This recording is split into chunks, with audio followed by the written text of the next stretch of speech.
Welcome back to the Fallon and Denise podcast. I am so delighted to be here. I haven't done a session in a while, and as I was sharing with Denise, I was just like kind of feeling deflated and uninspired. And then I shifted locations, I shifted all of the things, and it's like, back to the grind and like, who would I be really excited and delighted to connect with? And I saw my deck that's next to my bed at all times and I bring everywhere with me. And I was like, I'm going to ask Denise Jarvie if she wants to come on my podcast. And you said, yeah. And here we are. And I'm so grateful.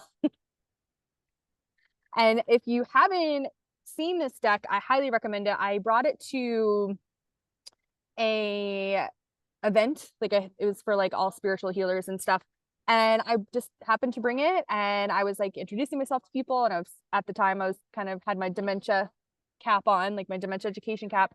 And every single person who pulled one of these cards and put it on their heart, and these are all people who were into the same stuff as us, y'all, like they were like, these are the most powerful transmissions I've ever felt. And they're like, who is this Denise Jarvie person? I need to know. So I'm just so honored that I get to have you here. Denise is a soul coach and a mentor, and she has several oracle decks, which is super amazing. I did your forgiveness meditation you sent to your email list this morning, like so profound. Thank you. Like so beautiful. So highly, highly recommend you get into her world. One of the things that stuck out to me in your bio was your 11/11 birthday. Oh, yes. So I was curious about that. And as we go through the process, you'll see how amazing she is and all of the things that you've done to heal, from anxiety, depression, to marriages. I mean, this is the reason we have these conversations, because if you're here and you've experienced any of those things, like you're not alone. And there are beautiful, amazing people who are doing the work, spreading their light and creating amazing tools for us, like these cards. So thank you so much for being here and bringing your medicine to the world. Oh, thank you so much, Fallon. It is such a joy to be here. And thank you for creating this space so that we can connect. I get so excited when I'm connecting with anywhere around the world, with all the different places around the world. And, I get to hear all the wonderful accents and chat to people from different perspectives. And it's just part of the adventure. 100%. The wind agrees. The wind agrees. The wind is very excited about this. This is amazing. So I knew I wanted to pull a card with you because, like, hello, I'm like your fan and I want to pull this. I've never pulled this card, and of course it's so perfect, the soul writing card. Yes. Amazing. So, yes, a beautiful way to begin to connect to your channeling. Ways to channel is soul writing. So when did that gift come in for you? And then when did you be like, okay, I have this gift, like I need to start sharing it? The soul writing or the the channeling, but then the writing too, because I feel like those are the channeling. Actually, when I look back, I've been connecting with nature and channeling since I was a very young child, and my parents, I was born in the UK, in England, and when I was 3, my parents decided to come to Australia. And so when you go to the other side of the world, and this was in 1968, so we couldn't really just get on a plane and go back. We were what was called 10-pound POMs. POMs is it's a nickname for people from England that went to Australia. And so Mum and Dad paid £10 each, and my sister and I came for free. But what that meant was we had to be in Australia for 2 years. And before we could really go back, if we wanted to go back, it was full price. And at that particular time, it was $2,000 each to go back by plane. That's 2,000 Australian dollars. So it's probably about 1,500 American. Now that's 1968. So I'm actually giving you how old I am now. I've been on this earth for a while. Um, and so being here, when we arrived, my father had a heart attack. My mother had a bit of a breakdown. Everything happened, and I was sort of left to my own devices. So it's a long story there. I'm sorry about that, but No, I love it's it. just We to love long stories let, here. The longer the yeah, better. let you know that I spent a lot of time by myself. And so I would go and sit in nature because I had no grandparents, aunts and uncles. I had nothing else around me. Right. And I sort of shut myself off because I could feel the energy from my parents. Of course, I was very young. I didn't understand what was going on, but I just took myself off to other places. And so I really felt that that imagination, that aspect of imagining things, expanded me into really just seeing different realms, connecting to different realms. But to me, it was just the way it was. And it was a bit of a shock to me in a few years later, when I realized that not everyone connected or saw what I did. Wow. And I started to think I was a bit odd or weird. And then I pushed that down for a very long time. And after my first marriage imploded, I was married for about 11 years. I was going through my first Saturn return, so I was Oh, probably goodness about gracious. 29. Bless Yes. your heart, as we say in the South. Yes. Oh, don't worry, I'm going through my second Saturn returns now, and I thought I'd done the work. Oh, wow. And so I had a bit of, obviously I had anxiety and depression. I was suicidal, unfortunately, and I found meditation, and everything started to come again. And just a couple of years before that, I had been in the UK visiting my family and on a holiday with a girlfriend. And we had gone to Glastonbury, which is a beautiful place in the south of England, not far from where I was born. Mm-hmm. And we walked up to the Tor, which is Michael's Tor. It's a beautiful little chapel on top of the hill. And now I was not really spiritual at all at this stage. And we had just come off a Kontiki tour of Europe, so I managed to party my way around Europe. So I came off that tour not particularly very well. Yeah. I had a chest infection, I had a throat infection, and I had ear infections. But my girlfriend insisted that we go on a driving trip around the south of England, which is what we did. And so she drags me up to the top of this Tor. Like I literally, don't know like how. car rides, like when you're hungover, are Oh, like literally the worst. oh, and so sick as well. Yeah. You know, I was, but anyway, we got up there and I just collapsed and I just laid down. And she said, "I'm going to go look around. You just lay there." It's like, oh, okay. And as I laid there on the tour in Glastonbury, I had a vision of Archangel Michael. Now, I had no idea who Archangel Michael was. I wasn't into angels. I wasn't really brought up religious at all. And there was this golden figure floating in front of me, and I really thought I'd lost the plot at this stage. But what he said to me was that all that you truly desire is yours if you are willing to live your truth. And I Wow. just thought, I have no idea what that means.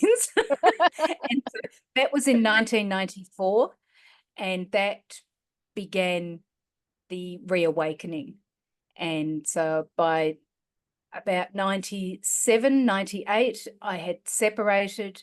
I had found a whole new place to live.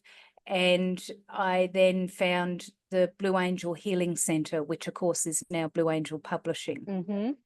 I'd moved into the same area where that was. So nothing is a coincidence. So And cool. so I started to meditate there and the journey began. So Wow. there's lots of other stuff as well, but I'm trying to keep it a bit short and That is incredible. not And boring. seriously, like, no, nothing is ever boring. And like, I love long stories. My community loves long stories.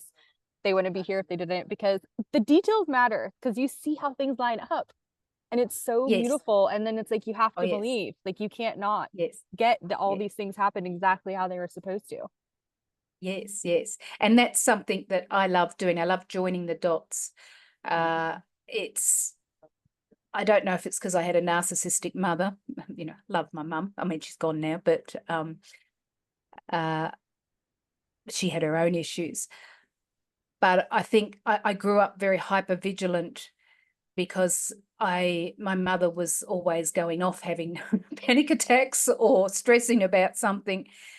And I think that made me hyper vigilant. I could really feel her energy. And so I was trying to soothe her or get out of her way before it happened. And I actually have asked clients over the years, do you think you're hyper vigilant or do you think you're psychic? So we're all psychic. Yeah. But I think a layer of hypervigilance, if you've grown up in a space where you had to be aware of Right. what's going on around, I think it puts a filter on our psychic senses. And so then you're going to, when you read energy, you're going to read it through a hypervigilance, which tends to be, you know, the rescuer comes out and the Yeah. Yeah. and so it's learning to understand yourself. So I'm sorry, I went off on a tangent there. No, don't be sorry. And this is perfect because it's been a couple months where and for me, a couple months feels like a year sometimes. Like you need to share more about your views on narcissism. You need to talk more about the narcissist empath and like the new earth and all of those things. So it's beautiful that you shared that. And I'm curious, like from your journey with all of that, like where do you feel like we're at in the collective of really peeling back the layers and like healing and growing into like, yes, I'm an empath and like I don't attract narcissists. Like that template is disintegrating. Like where do you feel like we're at with that? Because I feel like we're like Yes. getting there. Yes, yeah. Well, of course it is because things are coming to the surface so we can heal Yeah. them. But of course, the empath and the narcissist are two ends of the same stick. Yeah. So what does that mean? It means that if you are the energy is very similar, so you're going to attract each other. And just as an example from my own life, romantic relationships for me, and look, you know, I'm 58 now, so I'm by myself and I'm having a ball. But that doesn't mean that I don't want to be in a relationship because I am an eternal optimist. Oh, But you got it will be different. yeah. But my two marriages, I would have to say, when I went into those, there were lots of red flags, but I saw them as green flags. I can help this person. Of course. Oh, I can see that they have issues, but that's okay. We'll work through that because, you know, love conquers everything and la la la la la la la. So of course, you know, a few years in, it's like, Oh I've boy. done it again. Why am I here? What's happening? I'm giving myself away again. So life is a journey and relationships are a journey. So narcissists, of course, are formed, a narcissistic personality is formed because somebody is insecure and fearful. An empath or somebody that feels energy, of course, tends to be a people pleaser until they really understand it. And that people pleaser energy comes from insecurity and fear because we want to please people to be loved. And the narcissist wants to dominate to be accepted and loved and move everything into their way of seeing the world.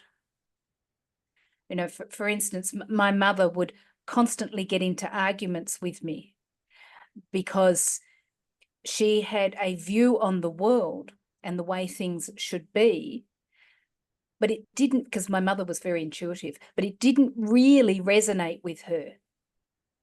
But she was too scared to let go of those beliefs. And so what would happen is she would get into a fight with me in order to dominate me, to get her point across, and then so that she would feel that everything was all right in her world. Yeah. And so that can be formed as gaslighting as well. Definitely. This is a really funny story, but I just have to share it. Please. As my mother got older, and of course she had lots of health issues, and she was very sick. But she would, it's terrible, really, but anyway, I'll share it. But No, she please. would often, because of all the medications, she would often pass wind or fart. And the English in her, because they were from London, my parents, very English, was very, we just ignore that. That didn't Hilarious. happen. Right? And so she would be so strong in her belief that she just did not fart that you start to doubt it yourself. Did I hear that? Did I not hear that? Because, she's so straight-faced, and so that did not happen. And so, I mean, it's a funny example, but that's a narcissist. Yeah. And so, but what it does is it makes you start to doubt yourself. It's like, oh, I'm not sure if I heard that. And yeah, that's another form of gaslighting. But Exactly. yeah, I mean, I will always try and help people to see things from not a humorous, because I'm not a comedian, but because I've been through such horrendous anxiety and depression, we can look at things two ways in life. And so I'll always try and help people to feel a sense of relief and in an understanding. And that doesn't mean that I'm making fun of a situation. Of course not. I'm a Scorpio I'm a sun sign Scorpio. So yeah, I'm always going to go deep. Love it. Yeah. I was also born in the year of the snake, which of course is very much deep as well. And there's something else there. Anyway, sorry, I've gone blank. But the 1111, of course, for me is it's like my higher self just bashes me around the head. Remember. That's exactly. Remember. I love that. I mean, people used to say to me when I first stepped onto this part, and obviously I worked in healing centres a lot in the early 2000s, and I had my own healing centre around about 2010 to 2014. And people would say, oh, but it's so special to be born on the 11th of the 11th. It's like, oh, I don't know if it's that special. because of that energy, if I'm not living up to it, life is quite difficult. What's your moon and your rising? I'm sorry? What's your moon and rising sign? They're both in Gemini. Oh my God. Oh, yeah. Your so chart lots going on in my head. Lots going on in the head all the time. I love that for you, though. I've never met anyone who had Gemini twice in their chart. Yes, so of course it can cause me to be at war with well, not so much now, but certainly when I was younger, I was certainly at war with myself, and love to go deep, have deep conversations with people. And actually, I left school at 15 and was a hairdresser for 20 years, which helped me a lot. I'm actually not surprised by that. Like I would love for you to just take care of me, make me beautiful. I'm just gonna sit in your chair and you can tell me stories. That's amazing. I love that. And well, it actually helped me to because I was a very shy kid, so it helped me to come out of my shell, and because I was forced to. Exactly. Because I didn't want to go. I wanted to leave school. I'd had enough of the school system. So amazing. So and that's another issue that I've had in my life of not being educated enough, especially when it came to wanting to be a writer. But I've been self-educated all my life, and I'll always be learning more. I'm curious about life. And this was the thing that I found with being with my partners, is that they wanted to create a life and then just sit in it. And I'm like, really? Come on. Next thing, where are we going next? You know, I'll still be saying this in another 20 years. And, you know, and people have this thing about when you're going to retire, and it's like, I don't really understand that concept because I love what it is that I do. So Exactly. to me, retire is to move away from something you don't like. And I've always said that I'll just be working until the day I decide to let go. And then when I let go, I'll sit in front of a tree and just let go. I love that. And you know, so or I'll let go whenever I feel I need to let go. So I think, you know, when you look at all of the masters, and not that I'm saying I'm a master because I'm still mastering lots of things in my life, which I will be doing until the end of my days.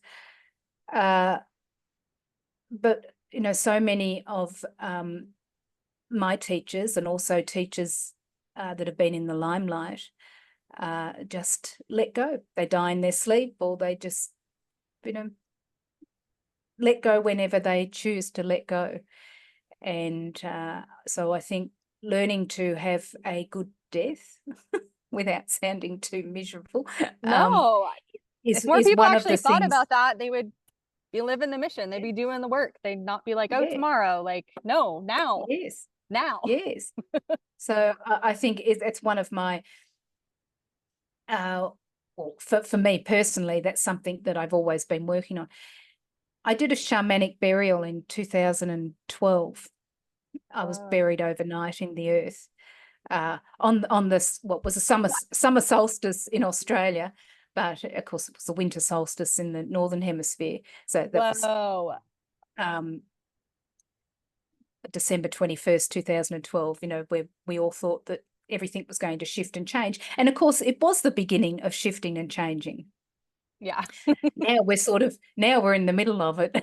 Yeah, But, exactly. and so I did a shamanic burial, and I allowed myself to die, I suppose, to a certain extent. So the fear of death left me after that. It's like death sits on my shoulder and I can have a chat to death. And it's like, that's all right. You're part of me. Now I can go out and really live my life because I'm not fearful of dying. Because lots of people are fearful of dying, which stops them from Wow. living their life. Yeah. Wow. I'm just like, I've never heard of anyone doing a shamanic burial. Like, that is so freaking cool. And I'm curious because, like, you know, the way my brain works, I'm like, okay, so like, why are you scared of dying? And then people are like, well, I feel like I didn't live my purpose, or they'll have some like big epiphany. And I'm like, okay, are you going to look over there or no? What do you like when you were having that fear, especially someone who had depression, as you shared? What was your fear of dying? Like, what were the thoughts that you had? I think it was when I was about 7 or 8. I had an experience where I felt like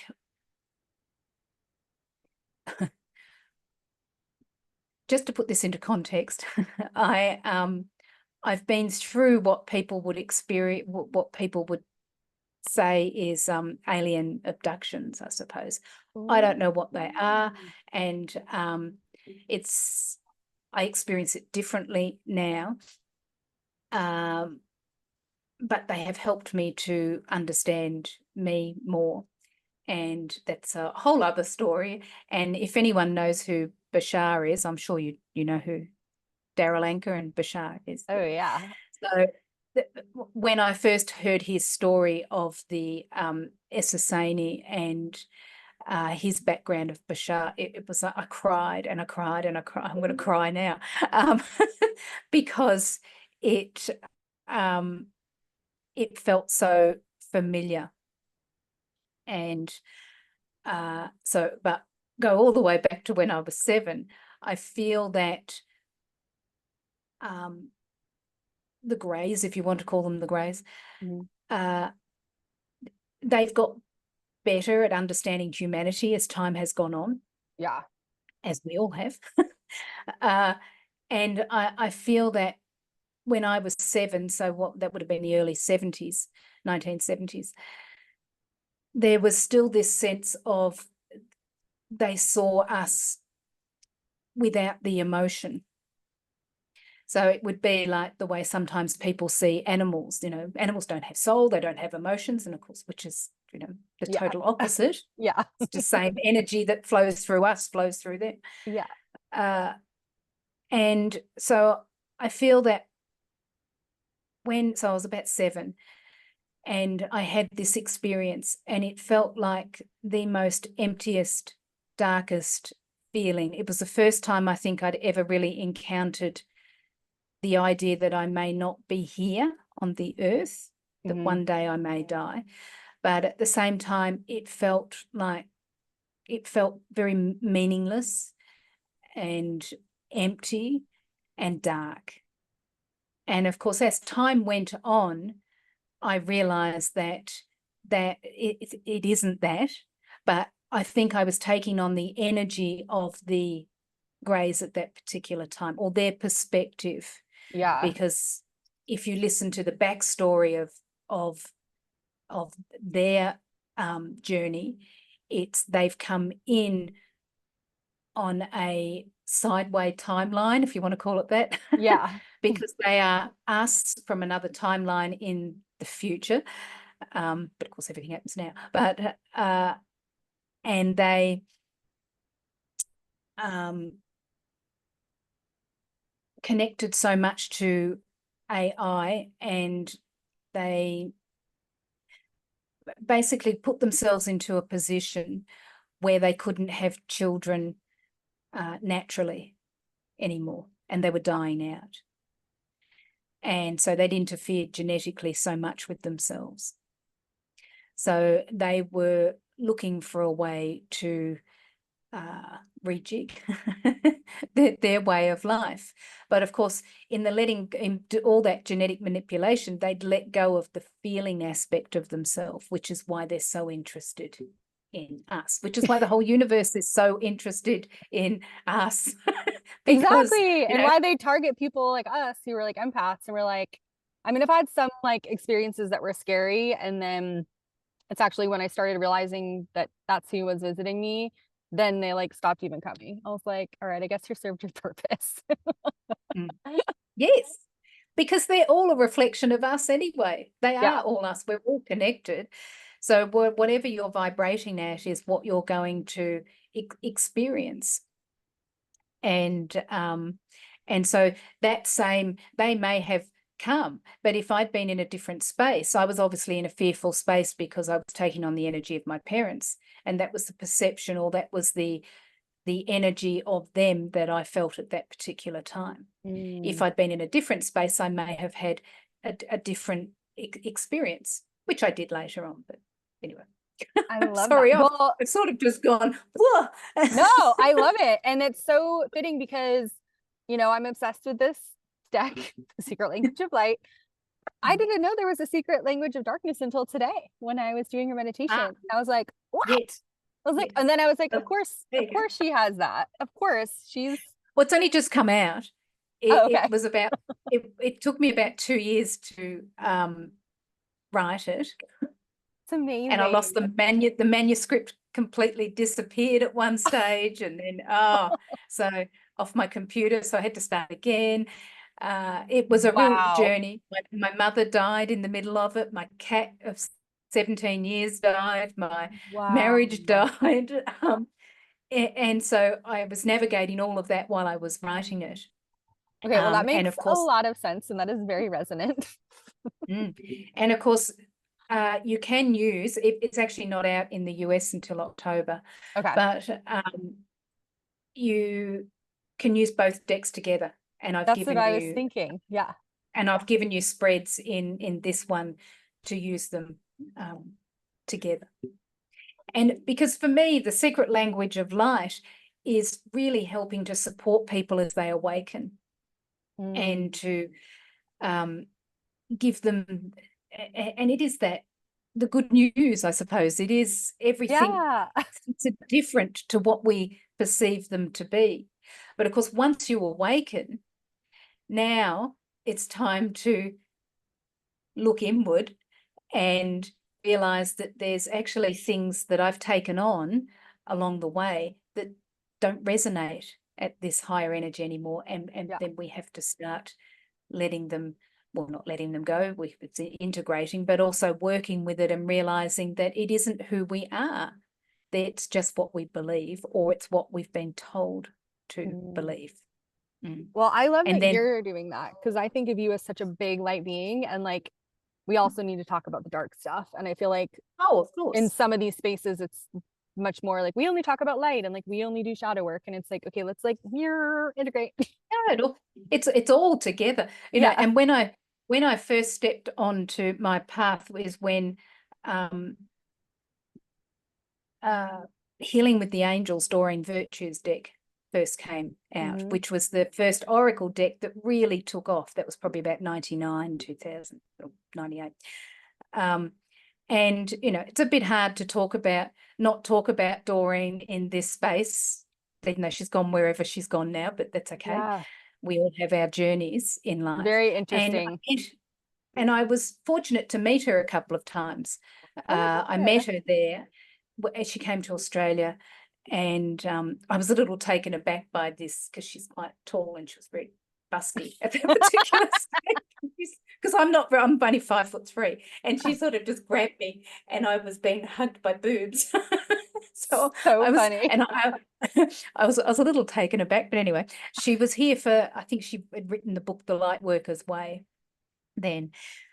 Now, I never really resonated with the way that she talked about angels. My teacher did. She just loved all of that.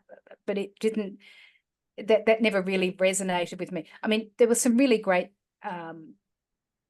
information, and she wrote some pretty interesting books, and she actually wrote one on the Kybalion, the Hermetic principles. Yeah. Which is a really easy way to understand them. I think it's out of, well, all her stuff's out of print now. But then I met her. I was working at a bookshop called Phoenix Rising Books in Sydney when I moved from Melbourne to Sydney. And she came and did a talk. Now, this would have been, it was probably only about 12 months before Louise Hay died, and she went to the other side. I should say Doreen went to the other side. Yeah. And it was so different, so different. She had all these minders who arrived, and where I worked was a very, very busy road in the inner suburbs of Sydney. And they said, well, she's going to arrive in a limo and we have to stop here. And it's like, no, that can't happen. It's a no standing at that particular time. They can't do it. Anyway, she did it. And all these minders are running around, and we had about 100 people, I think, there, because it was something that was put on very quickly. And she insisted no one was allowed to drink water. I have no idea why that was until she got there. But she was late and it was hot and people were a little bit dehydrated. But anyway, that's the beginning of it. So, but when she arrived, it's like, this is not the same energy I felt probably 15 years previously. Right. It was very diva-ish. So it was like, well, the energy I got from it was, I don't really like what I'm doing anymore, but if I'm going to have to do it, I'm going to get the best out of it. So, wow. And this is not to have a go at Doreen, because her path is her path, and she's doing whatever she feels she needs to do. And everybody has, is a piece of the puzzle of life. But it's just fascinating that she went from angels to now everything is devils. So I think somewhere along the line, she'll bring them together, and things will be integrated, and she'll move to another place. I don't know. That's only my assumption. Your video is like going like woo, woo, woo. It's all right. Maybe she's telling us we're devils. It's okay. I've done so much witch Which, moon healing. Like, bring it on. Bring it on. yeah, which I find is just fascinating because, you know, darker energies have their role, as what you said earlier. They have their role to play in life, and they're doing what they feel they need to do. They don't think they're wrong. Like narcissists don't think they're wrong. That's Exactly. just their role to play, and whatever you're resonating at is what you will experience with that. You know, if you're resonating at a higher energy, well, lower energy, they might even be in your vicinity, but you won't interact with them. Exactly. You're only going to interact when you lower your vibration or your energy or your frequency. But also something to remember as well is that we're not an entire one frequency. Right. So the majority, you might have done a lot of healing and the majority of you is resonating at a certain level, but there might be a bit down here in your liver where you're hanging on to a bit of anger and stuff, and it's like resentment, and someone comes along and pushes that button, and so this part of you is resonating at a lower level. So, you know, it's not as simple as saying, you know, I'm resonating at this is what I'm attracting. Yeah. Because we're so multi-layered. Our cells and our organs may be wanting something different to what our head does. So all of these things are flowing and resonating from us. Well, I tell you, I'm just all of this energy just gone flunk and it's just coming out. So I do apologize. I'm normally a bit more succinct than We this. love it. We love it. This is why I love doing my own thing, because I was doing a podcast like under somebody else's umbrella and stuff, and I met really cool people, but like, I'm not following a script. I'm inviting who I want, and I'm not talking to anybody I don't want to talk to.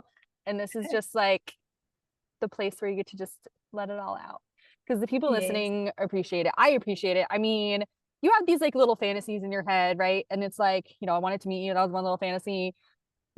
Meet someone who met Doreen Virtue before and after. Like, always thought that would be super interesting. Like, crazy cool stuff that you're sharing. Like, we're so grateful. Yeah. Oh yeah. And you know, I'm grateful to Doreen because she started the Oracle, the really expansion of the Oracle deck. And I really don't think Hay House would be the publishing company, Hay House. I really don't think they would be where they are today without Doreen. Definitely not. From a business perspective, like, absolutely not. Yeah. And so everything happens for a reason. And that's just where she is now.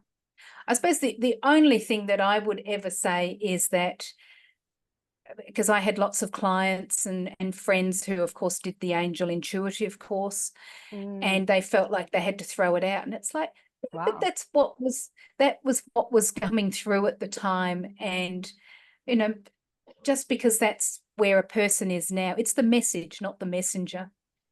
Yeah. And that is just, where she is. And let's honor the journey. Let's honor the diversity of the journey. I mean, unfortunately, in the world today, diversity seems to have, well, not diversity, but duality. It's like people are just pointing fingers and saying, you know, you're either with us or you're not.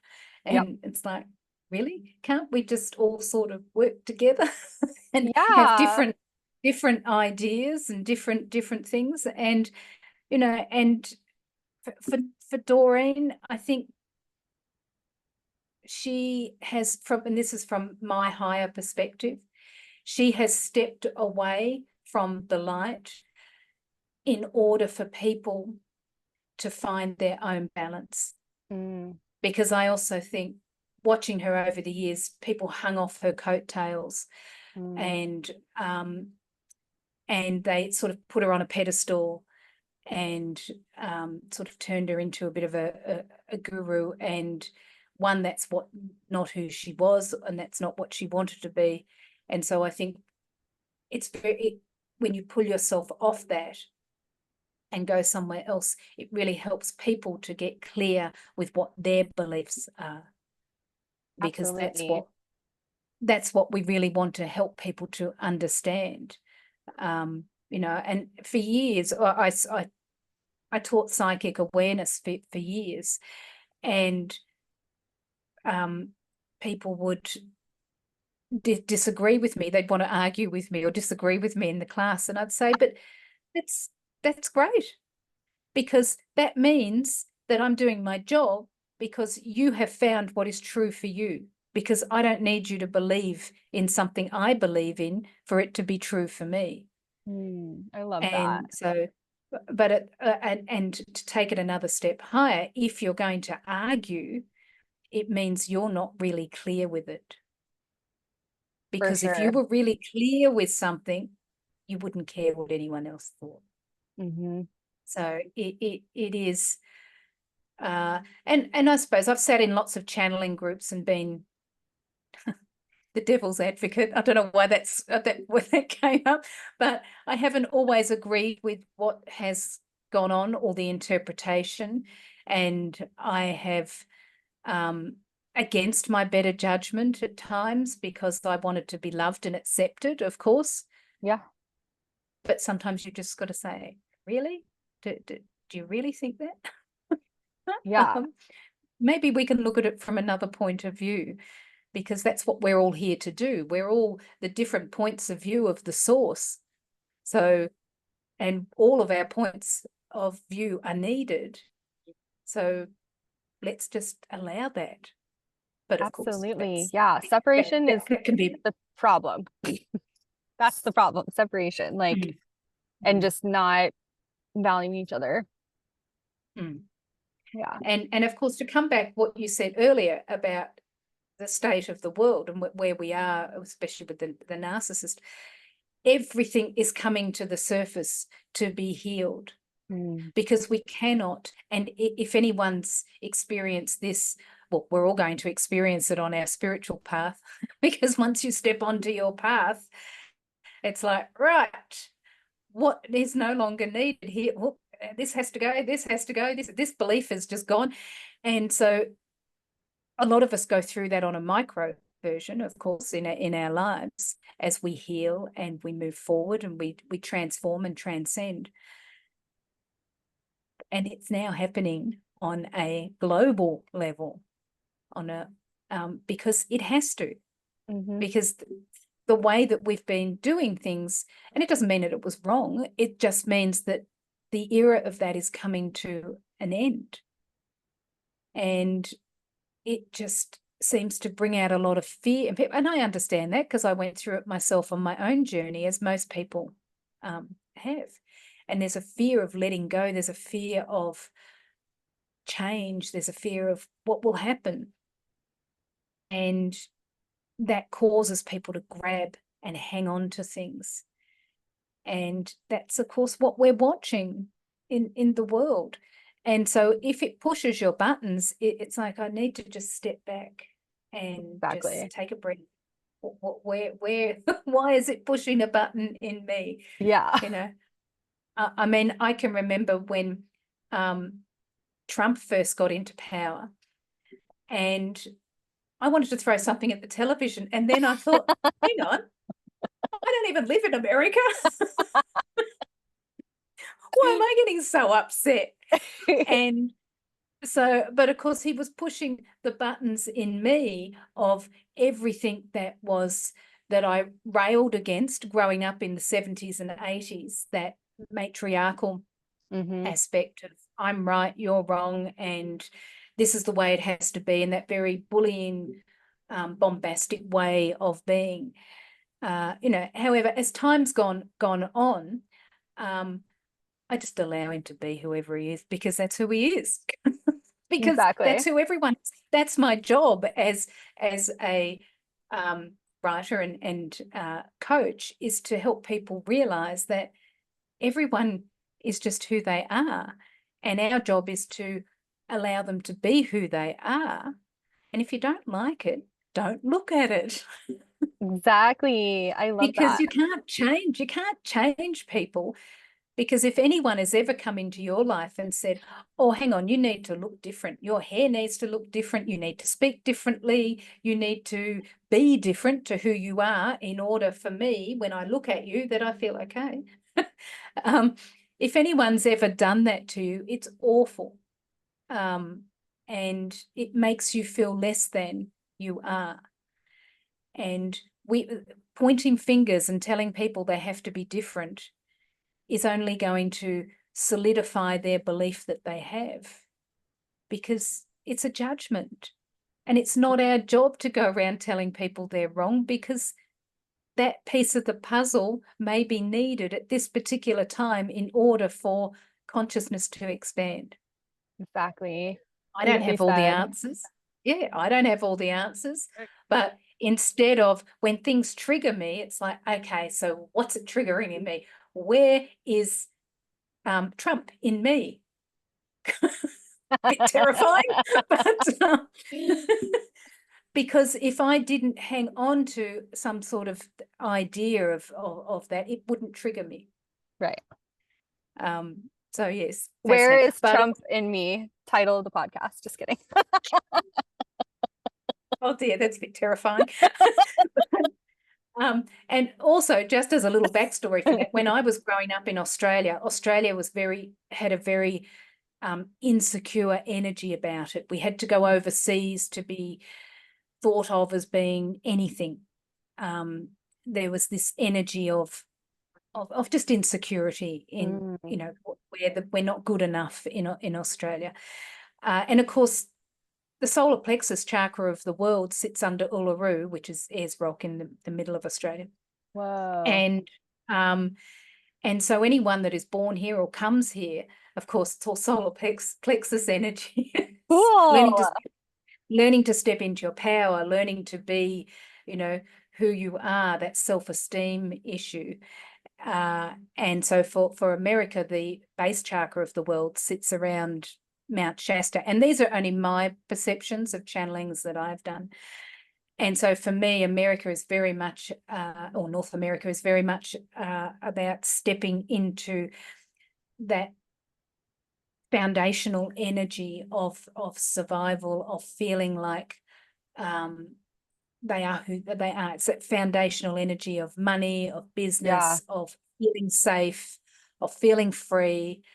And for me, growing up, watching North America through my television, it gave me hope. So hope in the aspect of anything is possible.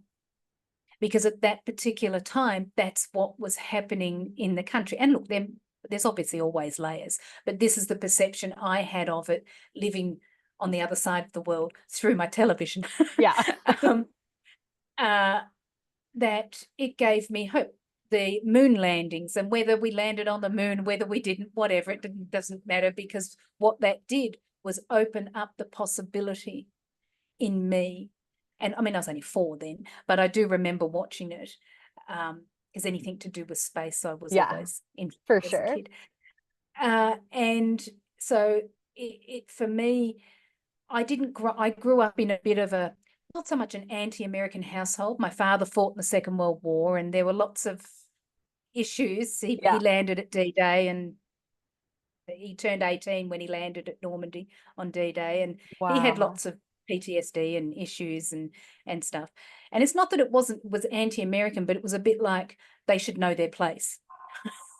Everything's bigger and better in America. I get it. And it's like, yeah, but that's wonderful.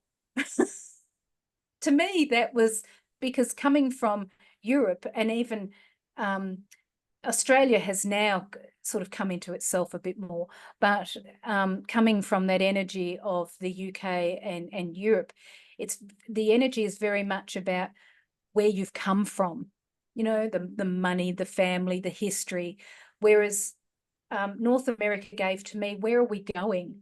I love that. It was a different energy. And so watching what's happening around the world now and what's happening in America. And again, this is from my perspective. It's like, okay, the shadows come out because it has to clear out all of the things that it thought was going to create and keep it safe. And this is obviously the country as a general I'm talking about here. Yes. But at the same idea, it's like, yes, it's opening us up to the possibility that anything is possible, that we can speak our truth. Oh, goodness gracious, living in Australia and coming from England, it was like, no, you don't speak your truth. We don't talk about religion. We don't talk about politics. We don't talk about sex. We don't bloody talk about anything. You just push it down, push it down, push it down. And of course, it's not like that now.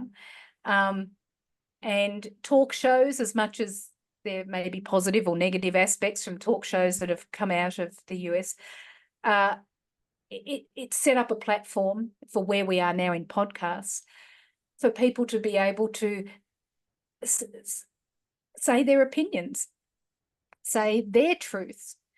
And, you know, whether you agree or whether you don't agree, it doesn't matter. I think it's a wonderful thing to be able to bring these things to the surface, because they have to come to the surface for us to step into the next level of consciousness and expand humanity. We need to face our fears, face our demons. There's that word again. I never use that word. Face these aspects of ourselves and heal, integrate them so that we can move forward. And that's where we are in the middle of all of this. So they're the three pillars of my work. The secret language of light is about supporting you as you awaken into a whole new way of being. The secret language of darkness is, okay, now it's time to look within and face those aspects of yourself that you want to, who you want to be. Who do you really want to be? What do you want to create? And heal the aspects of yourself that aren't yours. Then my next deck, which is in production at the moment, is the secret language of manifestation. Ooh. So now that once you've done that, now you can go about creating from your soul's perspective, from your higher perspective, instead of just like, I need money to survive, or I want that car, or I want that relationship, or I want that person, because all that's coming from survival. We want to create from a thriving place, not a survival place. And I'm right in the middle of writing the secret language of emotions to help. And that's for me, to help me understand my emotions. Somebody asked me about emotions and I thought, oh, yeah, that's an easy deck. I can do that. And then it's taken me a year up till now, because it's a lot more complex. But anyway. I have one of those pillows that says my feelings are valid, and it has like all of the feelings on it. And I look at it a couple times a day to like practice, because we need to, you know, for me, it's like I need to do it for myself, need to teach my clients, but then also like when you be teaching our kids, right? Like, how are you feeling today? Like, actually tell me how you're feeling so that we can just let it flow and just honor it. Yes, and honor it. And I think because when I grew up, my feelings and my emotions were invalidated. Exactly. It's like just, and my parents didn't like me talking about things that I did, so I was often told to shut up anyway. Yeah, so I think I'm healing a lot of that, so I can allow the channeling of each emotion to come through in the way that it wants to come through. Yeah. Yes. Well, So I love that you're doing that, and I see you and I honor you, and I'm sending you so much love. Is there anything you would like to say in closing? I am going to put all of her links below, including the deck, so you guys can get in her world. Well, I think before I go, because I think I've said enough today, I've gone here, there, and everywhere. We love it. And I should show you my little beautiful my nice floppy arms as I get older. They're beautiful. If you guys are not on video, Denise is showing me her sick sleeve, i.e. tattoo. Yeah. So this is a representation of Astar, which is my higher self or my extraterrestrial energies. and they have a triple goddess coming out of their third eye. Wow. And this is these parts here are representative of a crop circle. So Cool. and also I have Metatron's cube there as well. Oh, I love that. With Oh, Buddha's eye in the middle. But Metatron is the and best. they're all part of my 1111 to remind me to be centered, remind me to come back to my soul. And that's something that I want everyone to know about themselves. That's what my teaching is. Know yourself. Come back to you. Trust you. Feel the full the full aspect of you. Know yourself. And it is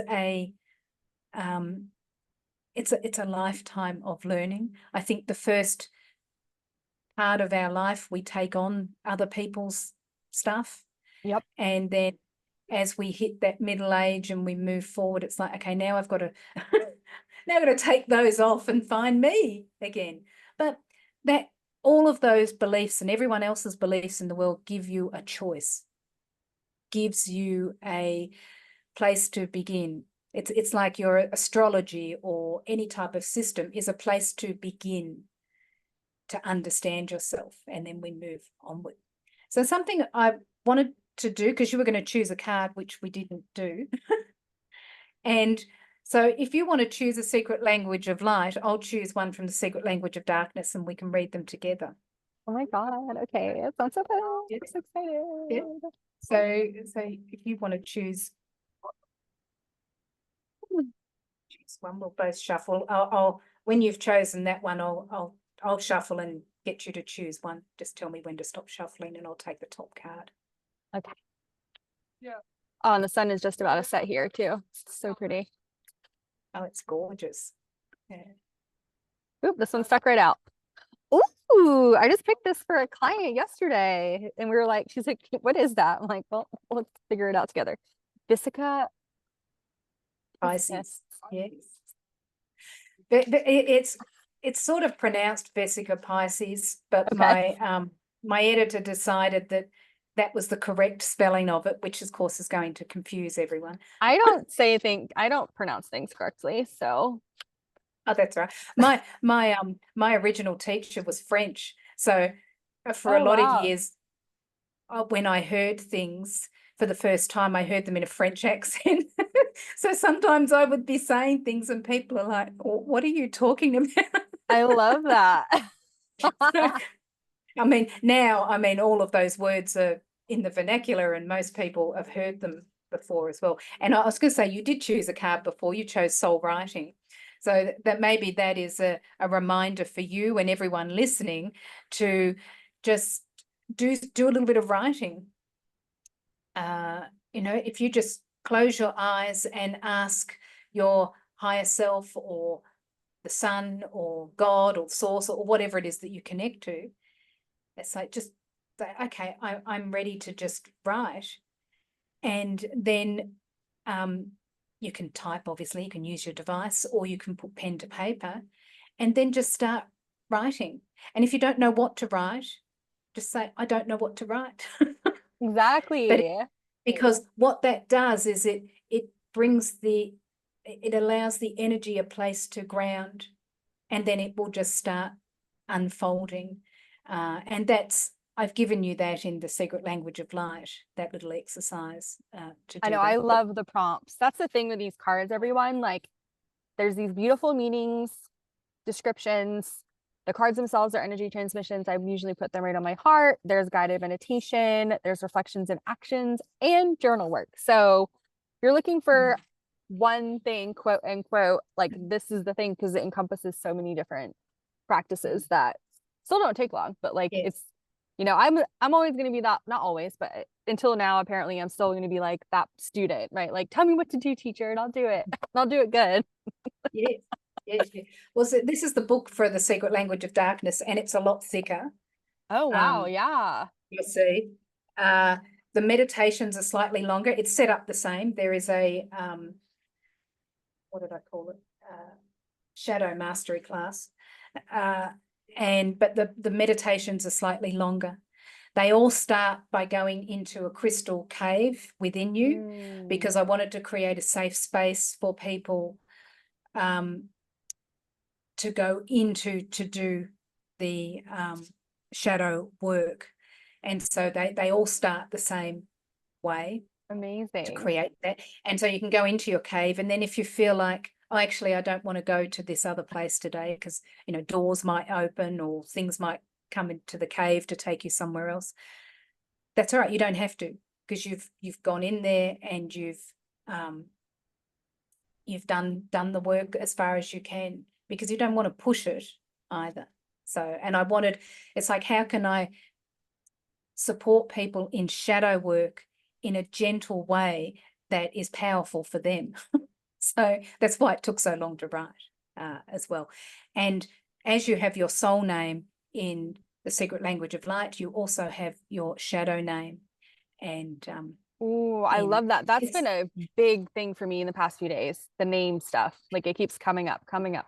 Ancestor, first name, last name, like all the things. Yes. And the cards correspond. So the first card in secret language of light is soul name. In the first card in the secret language of darkness is shadow name. So they all correspond as well, so that you can pick one, pick a card. So in Vesica Pisces, what number is I'm going to say 26. I'm sorry, we're going over time, aren't we? But anyway. No, not at all. There's no time. It's your time. Time is an illusion. Yeah. And stress. You think I'd know, but I'm 2 decks on now. You see. No, that's there we go. So it's separation. ooh, wow. So if you look at the Vesica Pisces, it's the beginning of the flower of life. If you guys aren't in video, you should look at this part. So it's the same as a Venn diagram. People might know what a Venn diagram is. So it's 2 circles overlapping, or the MasterCard logo as well. Yes. Very genius. Yes. So and what it's referring to is that, so if you think of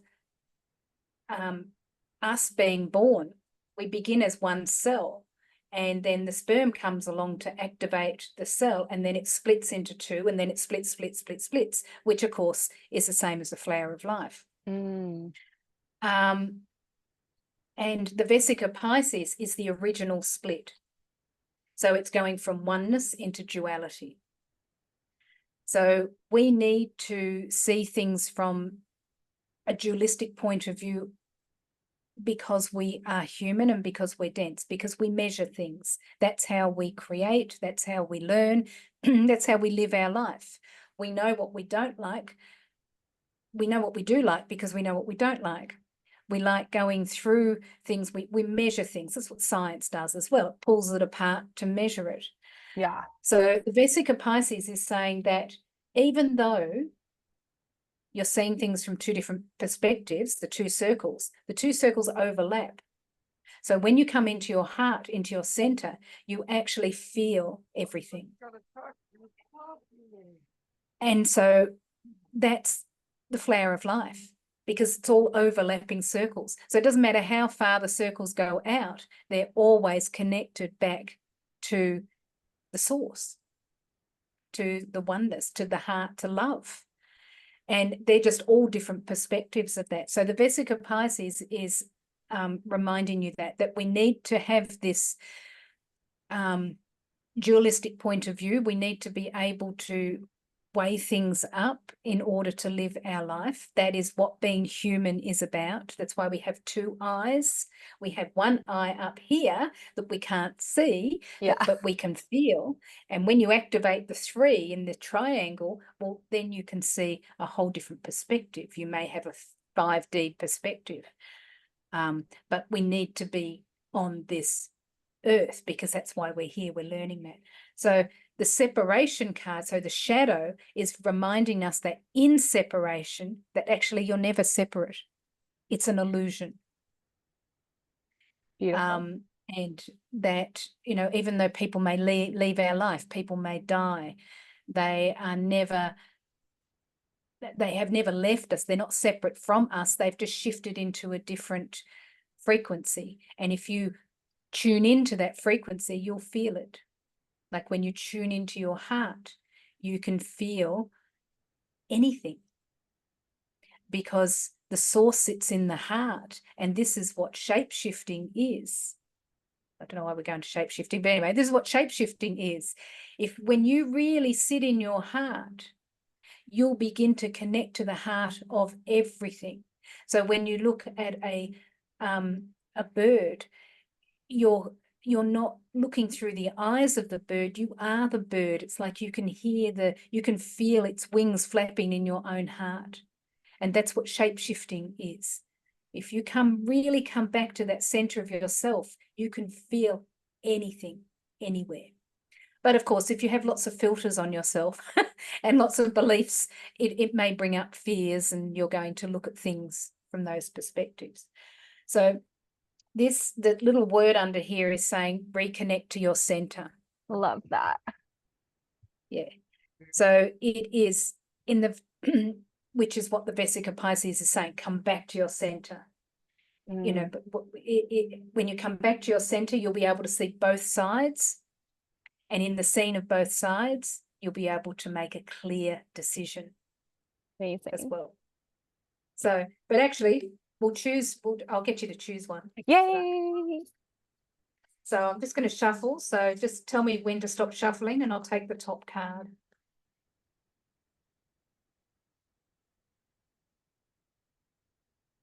Stop.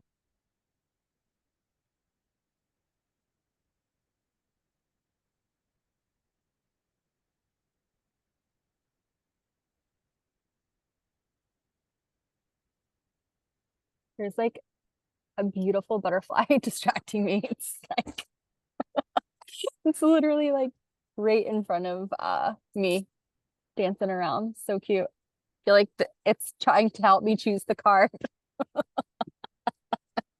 All right, there's no right, no wrong. I love it. Ooh. Stop. And just the message from the butterfly is, just before I show you that, is sometimes there are aspects of your life where you are in caterpillar mode and have forgotten that that you are actually a butterfly. That is your, well, that's your potential. That's who you truly are. But, you know, sometimes it's easy to sit on the tree, like the caterpillar is like, oh, but there's plenty of food here and I can eat all I like. And look at those silly things flying out there. Who do they think they are? And not that I'm saying this is you, but this is just, you know, a caterpillar's perspective when it forgets the truth of who it is. And if we forget the truth of who we are, you don't believe you can be that.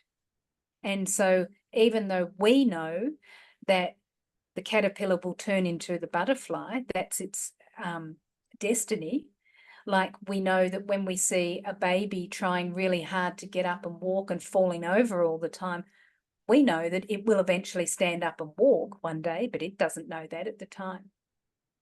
And like the butterfly and like the caterpillar doesn't know that. So it's when you don't believe it, you can't fulfill your destiny. And the whole universe is doing whatever it can to bring everything into balance, into peace, because it's only when we're balanced when we can fulfill our potential fully. And that doesn't mean that we all have to be omming all the time and sitting in, you know, meditation, because we want to be living our life. Right. As the Dalai Lama said, that, you know, he wants to live his life as a meditation, not pulling anything towards him or not pushing anything away, but just being present and allowing everything to be there and realizing what you want to focus on and what you don't want to focus on.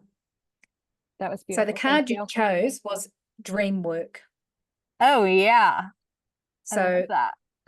so it says messages from the universe. And I'm only gonna, which that's of course, card number 38, and I'll only be 38 for 2 38. more days.